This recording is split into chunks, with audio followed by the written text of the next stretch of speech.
কি ভাবছো আজকে আমি তোমাদের সাথে চিকেন রেসিপি শেয়ার করব? একদমই না। আজকে আমি তোমাদের সাথে শেয়ার করব চিকেনের মেটে স্টমাকের রেসিপি। তো ফার্স্টেই আমি এখানে একটা কড়া নিয়ে নিয়েছি এবং কড়াইয়ে কিছুটা পরিমাণে সর্ষের তেল গরম হতে দিয়েছি।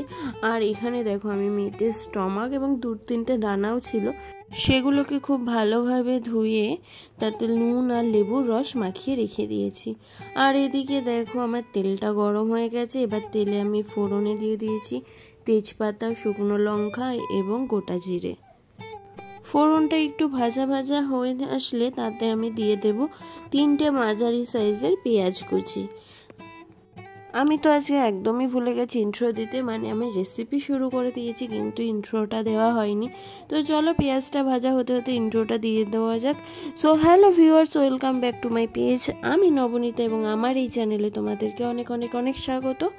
আশা করি তোমরা সবাই ভালো আছো এবং আমিও খুব ভালো আছি। তো আমি চলে এসেছি আবারও নতুন একটা রেসিপি নিয়ে। তো চলো ভিডিওটা স্টার্ট করা যাক। তো এখানে দেখো আমার পেঁয়াজটা এখনও ভাজা হচ্ছে।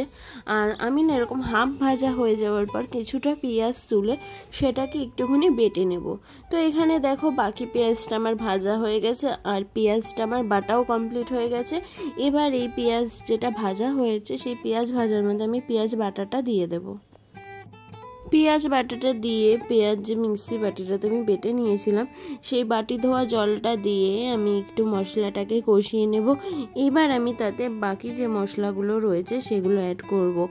তো আমি ফার্স্টেই দিয়ে দেব কিছুটা পরিমাণে রসুন বাটা আর একটা গোটা টমেটোকে আমি এরকম 4-5 পিস করে নিয়েছিলাম। এবার সেই টমেটোটা দিয়ে দেব এবং এতে দিয়ে দেব কিছুটা পরিমাণে হলুদ গুঁড়ো, লঙ্কার গুঁড়ো আর সামান্য পরিমাণে জিরের গুঁড়ো দিয়ে মশলাটাকে একটু ভালোভাবে কষিয়ে নেব এবং তাতে দিয়ে দেব 1 চামচ মতো আদা বাটা। সবকটি উপকরণ দিয়ে আমি ভালোভাবে মশলাটাকে একটু কষিয়ে দেব।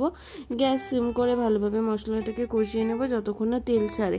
আর আমি যেহেতু তেলের পরিমাণটা খুবই অল্প দিয়েছিলাম তাই কিন্তু এখানে খুব একটা তেল বেরোবে না।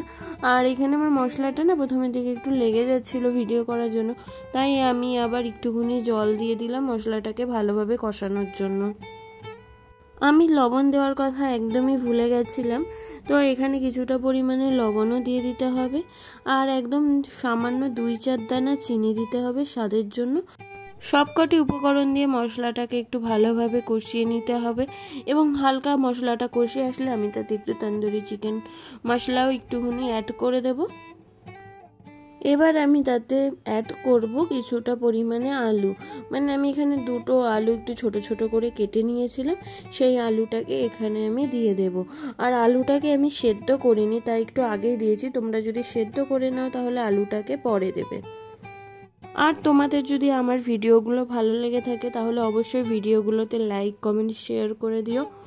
আর যারা ফার্স্ট টাইম আমার ভিডিও দেখছো বা যারা এখনও অবধি আমার চ্যানেলটাকে সাবস্ক্রাইব করোনি তারা প্লিজ আমার চ্যানেলটাকে একটু সাবস্ক্রাইব করে দিও। তো এখানে দেখো আমি আলু দিয়ে মশলাটাকে বেশ ভালোভাবে কষিয়ে নিয়েছি। এবার কষানো হয়ে গেলে আমি যে মেটের স্টমাকটা ধুয়ে নুন লেবুর রস মাখিয়ে রেখেছিলাম সেই মেটের স্টমাকটা আমি দিয়ে দেব। সবকটি উপকরণ দেওয়া হয়ে গেলে এবার মশলার সাথে সেই চিকেনের মেটের স্টমাকটাকে একটু ভালোভাবে মাখিয়ে মানে কষিয়ে নিতে হবে। আর আমি না একটু কাঁচা লঙ্কা দিতে চাইছিলাম, তার জন্য আমাদের ঘর খুঁজছিলাম কিন্তু সেদিন এমনই অবস্থা আমাদের সারা ঘরে একটাও কাঁচা লঙ্কা ছিল না, শুধুমাত্র এই একটা লঙ্কা বাড়িতে ছিল। তাই আমি কি করলাম, এই একটা লঙ্কাকেই দিয়ে দিলাম। আর মেটের স্টমাকগুলো হালকা একটু ভাজা ভাজা হয়ে গেলে মানে মশলার সাথে, তারপরে আমি গ্যাসটাকে সিম করে একটা ঢাকনা দিয়ে এটাকে ঢেকে রেখে দেবো প্রায় 15 থেকে 20 মিনিট। তো দেখো 15 থেকে 20 মিনিট পর যখন আমি ঢাকনাটা সরিয়েছি আমার আলুটাও মোটামুটিভাবে সেদ্ধ হয়ে গেছে এবং চিকেনের যে মেটের স্টমাকগুলো ছিল সেগুলোও সেদ্ধ হয়ে গেছে। মানে মেটে তো খুব তাড়াতাড়ি সেদ্ধ হয়ে যায় কিন্তু স্টমাকটা একটু সেদ্ধ হতে টাইম লাগে।